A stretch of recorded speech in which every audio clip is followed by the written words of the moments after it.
Assalamualaikum warahmatullahi wabarakatuh. Assalamualaikum.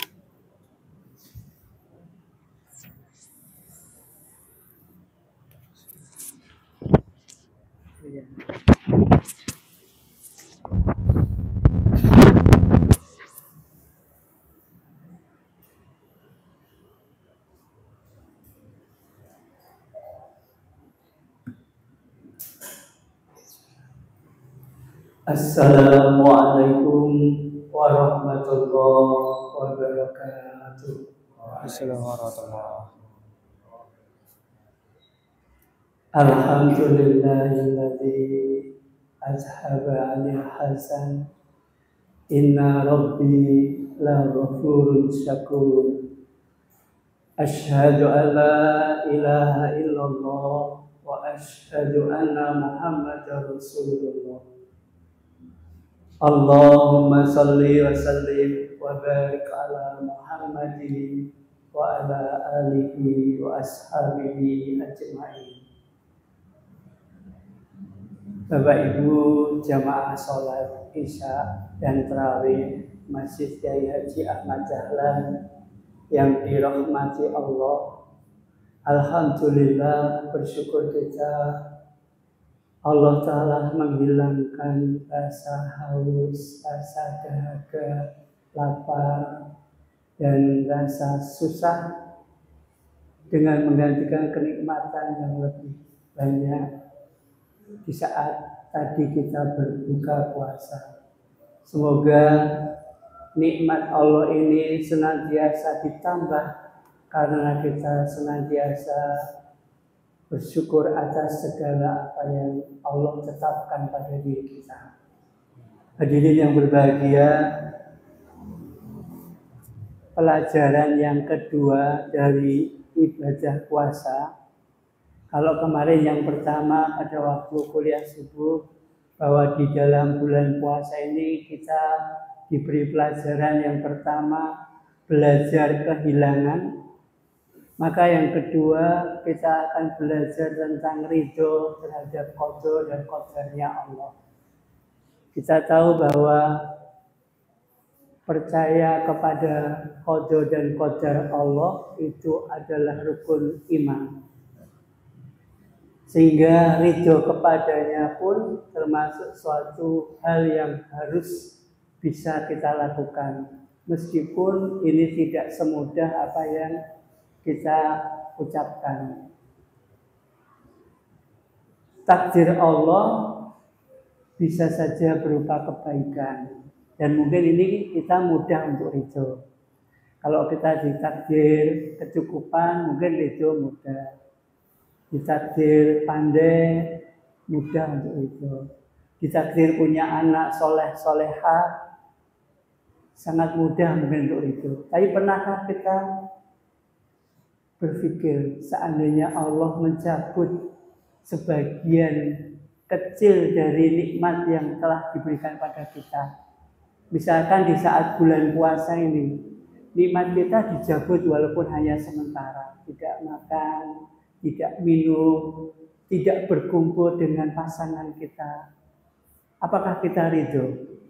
Karena memang takdir Allah bisa berupa kebaikan, atau bisa juga menurut kita itu keburukan.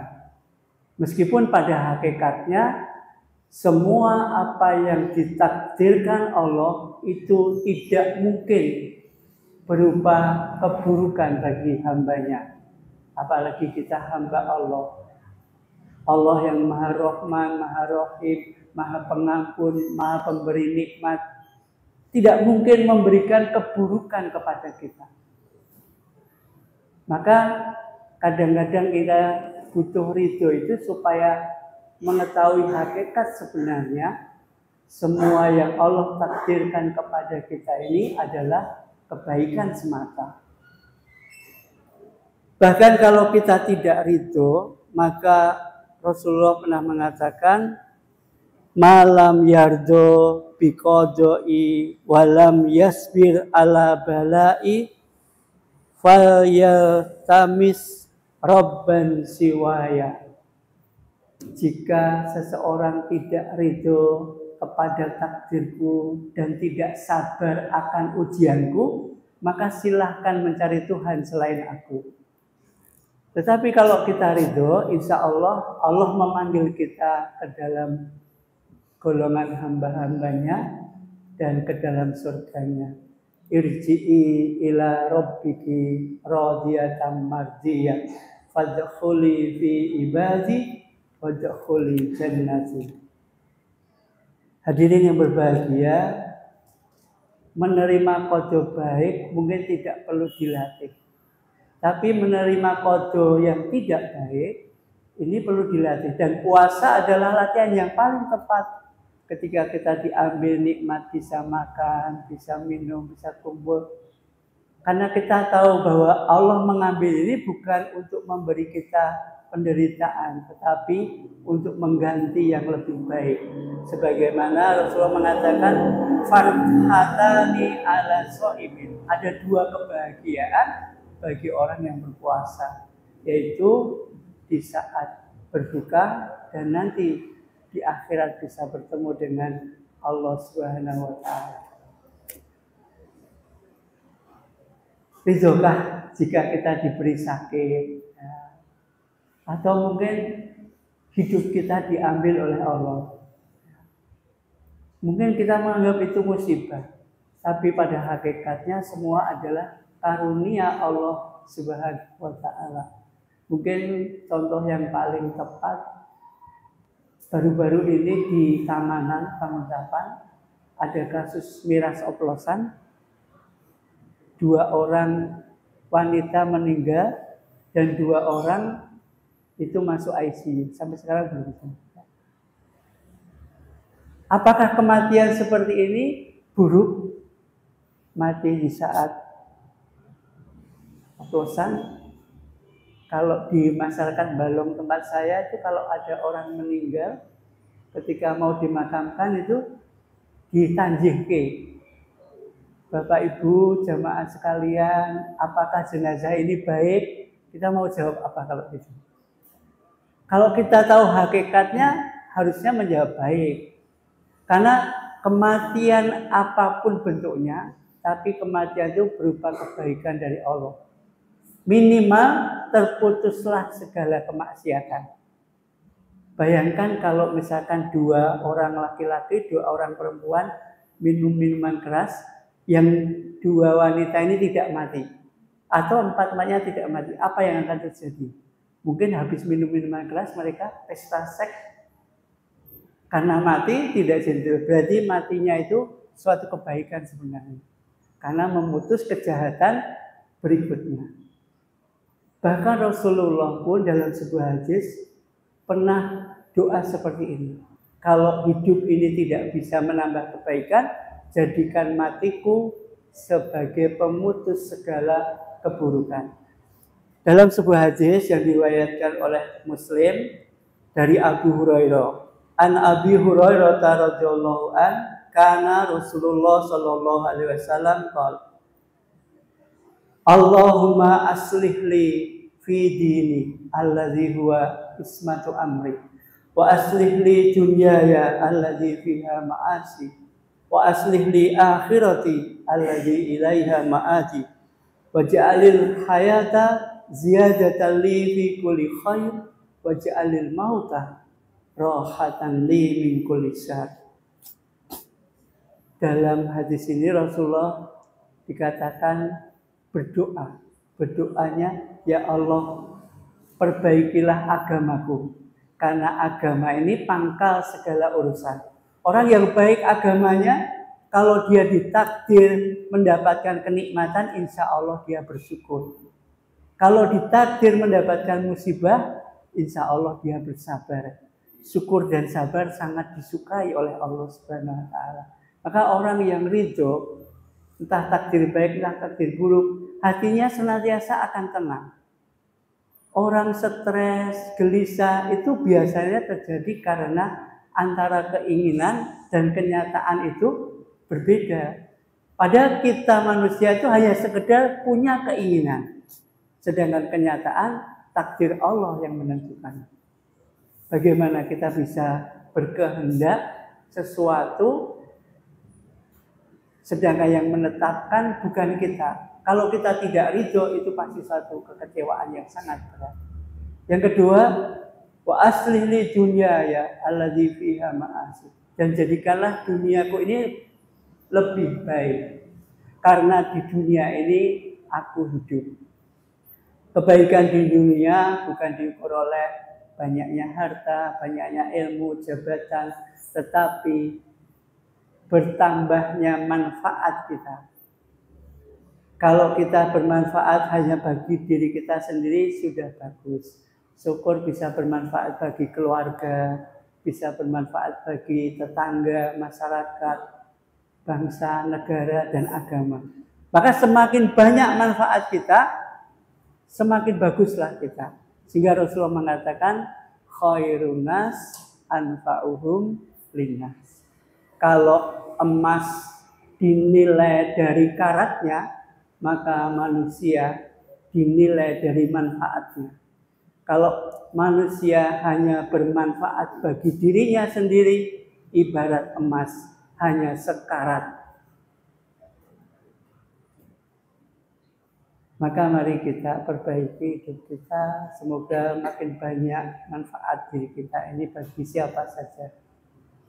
Yang ketiga, wa aslih li akhirati alladzi ilaiha ma'adi. Baguskanlah akhiratku ya Allah, karena di sanalah aku akan pulang. Sejauh apapun kita mengembara di dunia ini, toh pasti kita akan pulang ke akhirat. Maka kita baguskan akhirat kita. Bagusnya akhirat ditandai dengan semakin bagusnya ibadah kita kepada Allah Subhanahu wa ta'ala. Yang keempat, waj'alil hayata ziyadatan li fi kulli khair. Jadikanlah hidupku ya Allah sebagai sarana untuk menambah kebaikan. Jangan sampai kita tua-tua keladi, makin tua makin menjadi. Orang Jawa bilang, gaplek kok keringkilan, wis tuwek kok isih petakilan. Harusnya bertambahnya usia, bertambah pula kebaikan kita. Kalau seandainya toh sudah tidak bisa nambah lagi kebaikan, maka doa pungkasannya adalah waj'alil mauta rohatan li min kulli syarr. Jadikanlah matiku ini sebagai istirahat dari seluruh keburukan. Bapak Ibu yang berbahagia rahimakumullah, sebenarnya kita sudah diajarkan Allah dalam surat Al-Kahfi. Pada hakikatnya semua yang kita anggap musibah ini hakikatnya adalah kebaikan. Ketika Musa berguru kepada Khidir di dalam surat Al-Kahfi yang setiap malam Jumat dibaca di masjid ini, maka Musa sudah dikatakan, kamu tidak akan sabar denganku. Lantas ta'i'a ma'ya sabra, kata Khidir kepada Musa. Kamu tidak boleh bertanya apapun yang terjadi selama kita berjalan. Maka ketika Khidir hendak menyeberang sungai, ada perahu. Dan itu satu-satunya perahu yang bisa mengantarkan untuk menyeberang. Tetapi oleh Khidir justru dilubangi. Maka Musa bertanya, kenapa engkau melubangi? Jawab Khidir, nah betul kan kamu tidak sabar? Maka Musa minta maaf. Kemudian kejadian kedua, ini yang menjadi pokok juga. Saat itu Nabi Khidir membunuh seorang anak kecil tanpa alasan. Maka Musa protes lebih keras lagi. Bagaimana bisa seorang Nabi membunuh anak kecil tanpa alasan? Jawab Khidir, betul kan kamu tidak sabar? Maka ketika Nabi Khidir masuk ke dalam satu kota, dia meminta-minta karena sudah lelah, lapar, minta kepada penduduk, tidak ada yang memberi. Tetapi ketika Nabi Khidir dan Musa bertemu sebuah rumah yang hendak roboh, maka rumah itu dibetulkan oleh Khidir. Musa protes, sudah dibetulkan capek-capek, tidak dikasih upah lagi. Maka kata Khidir, inilah saat kita berpisah. Tapi sebelum berpisah, aku bukakan takwilnya. Perahu itu kalau kita jadi menyeberang dengan perahu, di sana ada raja yang akan mengambil semua perahu. Padahal perahu ini milik orang miskin. Maka kalau kita jadi menyeberang, bisa saja kita tidak hanya kehilangan perahu, tapi bisa juga kehilangan nyawa kita. Ini musibah atau nikmat? Yang kedua, anak ini kalau nanti besar, bisa menjadikan orang tuanya masuk neraka. Maka ketika anak ini mati, belum cukup usianya, maka dia akan menyambut kedua orang tuanya di surga. Bapak Ibu pilih mana, punya anak hidup tapi gali mengantar bapak ke surga atau ke neraka, tapi karena gali dia mengantar ke surga, atau mati muda tapi mengantar bapak ibu ke surga. Ketika dibeberkan takwilnya ini, Musa baru tahu kan? Kenapa rumah ini berbaiki? Karena rumah ini milik anak yatim yang di dalamnya ada harta yang yatim ini belum dewasa. Kalau sampai roboh nanti bisa dijadikan rebutan. Maka kadang-kadang setiap musibah itu hakikatnya adalah sebuah kenikmatan. Maka mau tidak mau kita ini harus ridho kepada qada dan qadarnya Allah. Baik itu berupa kebaikan atau yang kita sangka itu keburukan. Maka kalau kita ridho, inilah ciri orang-orang yang nanti masuk ke dalam surga. Radhiyallahu anhum wa radu an. Dzalika liman khasyya rabbah. Hadirin, dari puasa ini mari kita dilatih untuk ridho, lapar ridho, haus ridho, supaya kita bisa ridho kondisi apapun. Sehingga ketika kita ridho, Allah pun juga akan ridho. Sehingga kita pantaslah menjadi hamba-hamba Allah yang ridho dan meridhoi. Yang ini adalah ciri penduduk surga. Semoga kita bisa sampai ke sana. Allahumma amin. Bila hidayah wa taufiq. Assalamualaikum warahmatullahi wabarakatuh. Assalamualaikum warahmatullahi wabarakatuh.